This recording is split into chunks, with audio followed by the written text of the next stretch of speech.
TikTok is bad for learning. I'm not going to tell you to delete your TikTok accounts today, and I'm not going to go on a rant about all of its privacy and data issues or its social-political impacts.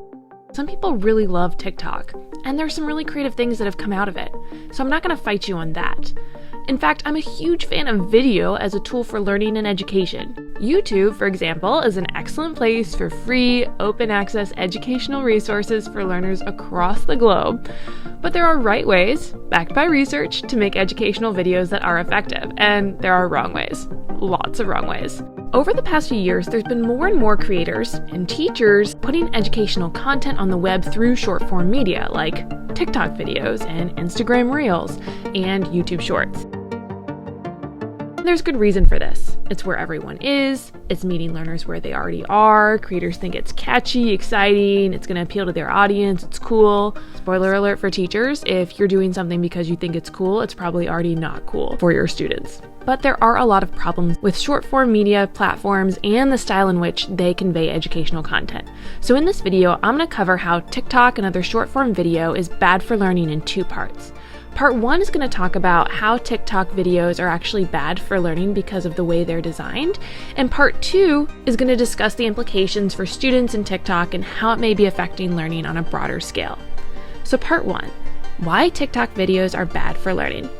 Even before teachers started using YouTube and other internet videos as teaching tools, there's been a lot of research into how multimedia tools can be designed in the most effective ways for student learning.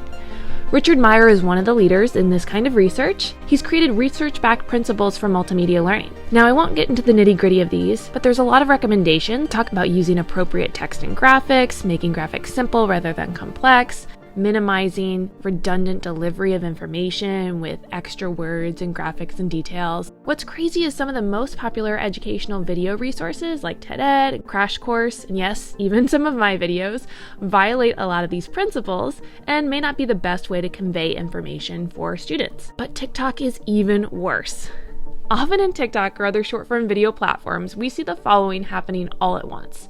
Music in the background, often with lyrics, on-screen text, which is not part of the music, motion or dancing, which is not part of the information being conveyed, and then other graphics or text. At most, we should really have two methods of informational delivery at a time, whether that's through audio and text or audio and on-screen images, but so much information being delivered to the viewer at once is really bad for learning. The explanation for this is due to something called extraneous overload. Basically, we have so much going on, it's exceeding the viewer's cognitive capacity. There's not enough capacity left in the brain for the learners to understand the essential material. What we need to do to make this better is to reduce all that extra material that's not needed in a lesson. Now, I know this can make videos seem a little more boring when you take out all the fun stuff, but it is actually better for learning. There's a fine line between engaging students psychologically so they understand something and entertaining them. But if videos go too far down the entertainment pathway, they're going to lose a lot of their learning value. Complex topics on TikTok can also be conveyed too fast, and it doesn't stick. Sometimes explanations need much more time than short-form video sites provide.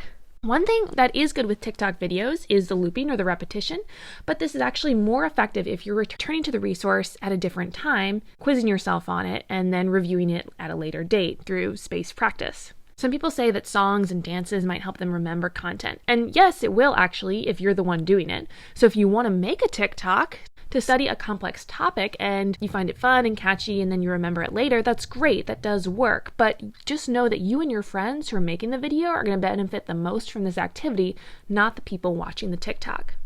We also find problems with the sources of information. How are students finding these videos? If they're getting a TikTok video from a direct link, great. But if an educational resource is just popping up in the student's feed, they have to do extra work to vet the resource and make sure it's correct information and not pseudoscience. That puts a lot of responsibility on the viewer or the learner to go and verify the source of every video that they come across. But again, there are benefits to having educational resources pop up where students already are. And sneaking bite-sized instructional videos into a feed of a lot of fun things is an interesting strategy, but it's going to bring me to my next point of how TikTok can be affecting learning on a broader scale.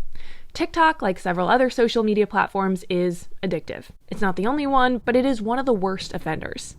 When you open the app, immediately you're bombarded with videos, and you continue to get this experience every time you swipe. There's a constant temptation to see the next thing. Usually it causes a rewarding reaction in your brain, a release of dopamine. Not every time, but that swipe can always deliver something else, which gives you hope that the next swipe will give you another positive experience, creating a simple habit that's so easy to repeat without thinking much about it. Before you know it, you're spending minutes, hours, days on the app. And TikTok wants you to stay on the app, so it's designed to make endless scrolling as easy as possible. And so you do. Instead of spending minutes, hours, or days on your homework, or on your friends, or relationships, or on rest, you're spending them on the app. And yes, even a lack of sleep that this media causes can have a detrimental effect on learning. Researchers are really worried about this. There's a quote from Jim Winston, a research psychologist, who says when students get access to these social media short-form video apps, that they'll have long-term consequences. He says, the kid will be incapable of reading a 400-page book at age 30. I mean, neurobiologically, they'll be incapable. Their brains will have been so rewired for hyper-distractibility that keeping their attention fixed long enough to read a book will be impossible. Now, some of you may be saying, okay, sure, I won't want to read a 400-page book when I'm 30 years old, and that's fine. But it is important to know the dangers of training your brain to only focus on short-form content. In the end, are you willing to give up the ability to focus on something for a long period of time or get deep into a particular topic? Again, I'm not saying to delete TikTok from your phone right away, and I'm not saying that if you stop using it, you'll magically become a better person or a student. I am saying, though, to be mindful of how you're using it and how much you're using it. What do you think about TikTok and learning? Is it good for education? Is it bad? Would you be willing to use it less knowing this information? Let me know in the comments below. Thanks so much for watching. Give this video a like if it's been helpful, and I'll see you later.